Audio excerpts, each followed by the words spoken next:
السلام عليكم ورحمة الله تعالى وبركاته. ومالينما قميصة تاريخ دون يكون بيجان تهاي طبعا كبشة طبعا سنة كلا وكون شني لاتن كا ولي وحنا كوجود الجنة عشرة ديني أن كجاه الليلي مركا جرامركا سينغولار بورال عشت كان عشت كهري وحنا كوش رحناي مسكيلي قيبتي مركاسي لبكا هاي ما تصبحان قاعدة هنا قيبت تدي كان قاعدة هنا halkan waa singular waa markuu mufrad yahay ama shay markuu kaliya yahay halkan plural waa marka ay wada noqoto ama jamac la casa guriga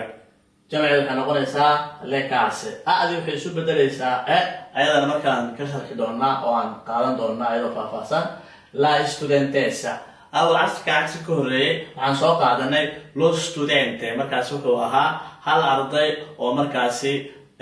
lab ayuu ahaa maanta waxaan qaadanaynaa isla ardaygii anagoo ka hadlayna laakiin ardayad ayaa leenahay la studentessa ardayada marka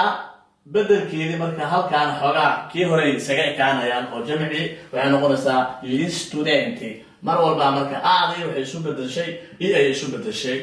laora saacada waa la apostrophe marka waxay tahay sababta loo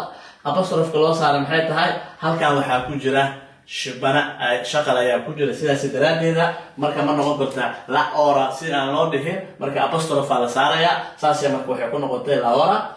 jamci ka noqonaysa le ora qaybta marka waxay tahay feminine waa qaybtii markaasi dhadig ahayd sidaan filayo waxaan u maleynayaa inaad ka bogateen intaan ku kulmi doono cashka mid lamida anagoo wada jirno waxaan idinkaga tegaynaa nabadgelyo kulante wassalaamu calaykum waraxmatullaahi tacaala wabarakaatuh wa mahadsantiin